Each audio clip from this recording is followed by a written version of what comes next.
മലബാറുകാരുടെ സ്വന്തം ഓട്ടട. ഓട്ടട ഉണ്ടാക്കാനായിട്ട് ആദ്യം 1 കപ്പ് പച്ചരിയിലേക്ക് 1 കപ്പ് ചോറ് കൂടി ചേർത്ത് നല്ലപോലെ നൈസായിട്ട് അരച്ചെടുക്കണം. വല്ലാതെ വെള്ളം ചേർക്കരുത് കേട്ടോ. അരച്ചെടുക്കുമ്പോൾ ഇതുപോലെ കട്ടിയായിട്ട് അരച്ചെടുക്കണം. കാരണം ഇനി നമ്മൾ ഇതിലേക്ക് 1/2 കപ്പ് തിളച്ച വെള്ളം കൂടി ഒഴിക്കുന്നുണ്ട്. വല്ലാതെ ലൂസും ആവരുത് ടൈറ്റും ആവരുത് മാവിൻ്റെ കൺസിസ്റ്റൻസി.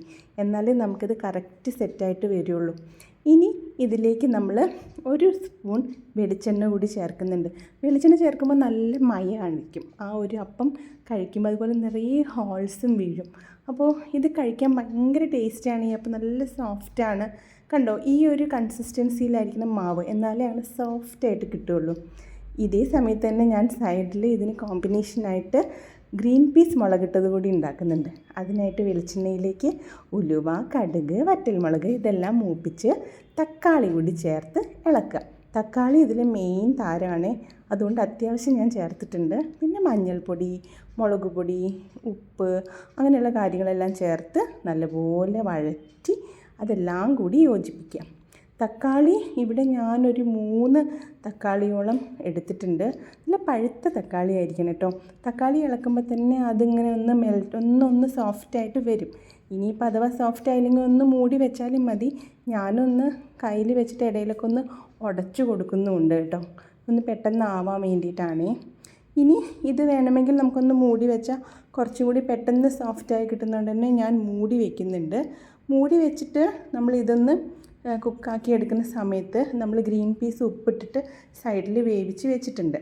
പക്ഷേ ഒരു അബദ്ധം പറ്റിയത്, ഗ്രീൻ പീസ് അധികം വെന്ത് പോയില്ല. കുറച്ച് ഞാൻ ഉദ്ദേശിച്ച അത്രയും വെന്തില്ല. അതുപോലെ തന്നെ ഗ്രേവി കുറുകി കിട്ടുമോ എന്നറിയില്ല. അതുകൊണ്ട് ഞാൻ കുറച്ച് ഗ്രീൻ പീസ് മാറ്റി വെച്ചിട്ടുണ്ട്. ബാക്കി വേവിച്ച ഗ്രീൻ പീസ് ഇതിലേക്ക് ചേർത്തു. ആ കുറച്ച് ഗ്രീൻ പീസ് മാറ്റി വെച്ചത് എന്തിനാണെന്നറിയാമോ? അത് നമുക്ക് മിക്സിയിൽ അരച്ചിട്ട് ഇതിലേക്ക് ചേർക്കാം. ഗ്രീൻ പീസ് നന്നായി വെന്തിട്ടുണ്ട്, പക്ഷേ ഉടഞ്ഞ് ചേരുന്നില്ല, അത്രയേ ഉള്ളൂ പ്രശ്നം. അപ്പോൾ ഗ്രേവിയിൽ ഇങ്ങനെ ഗ്രീൻ പീസ് ഇങ്ങനെ സെപ്പറേറ്റ് ആയിട്ട് കിടക്കുമ്പോൾ അതൊരു രസമില്ല. ശരിക്കും ഈ ഒരു ഗ്രീൻ പീസ് നന്നായിട്ട് ചിലതൊക്കെ ഇങ്ങനെ ഉടഞ്ഞു പോകുമ്പോൾ ആ ഗ്രേവിക്ക് തിക്നെസ് കിട്ടും. അപ്പോൾ ഈ അപ്പത്തിൻ്റെ കൂടെ കഴിക്കാൻ ഭയങ്കര ടേസ്റ്റാണ്. അപ്പം ഞാൻ കണ്ടുപിടിച്ചൊരു മെത്തേഡാട്ടോ അതിപ്പോൾ കടലക്കറി ആണെങ്കിലും ഒക്കെ ഞാനത് പരീക്ഷിക്കാറുണ്ട്.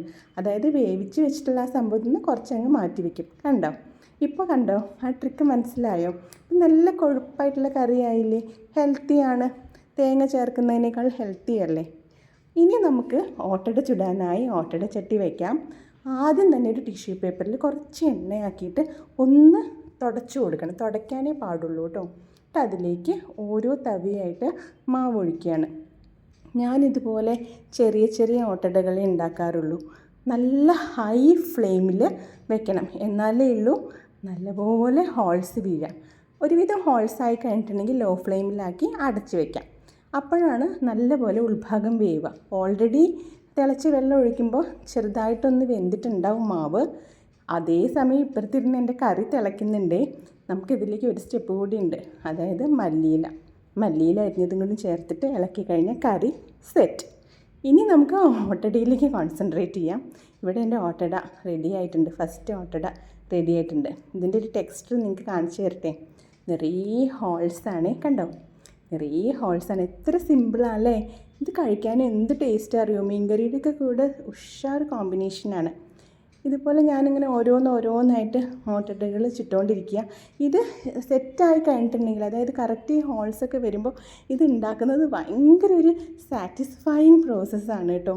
ഞാനിതുപോലെ ഇങ്ങനെ ഓരോരോ ഓട്ടടകളായിട്ട് ഇങ്ങനെ ചുട്ടുകൊണ്ടിരിക്കുക. ചില സമയത്ത് ഇത് ഉണ്ടാക്കി ഒട്ടും ശരിയാവില്ല. അന്നത്തെ ആ ദിവസേ രാവിലെ ആകെ ഒരു ഫ്ലോപ്പ് ഡേ പോലെ തോന്നും നമുക്ക്, ശരിയായില്ലല്ലോ എന്ന്.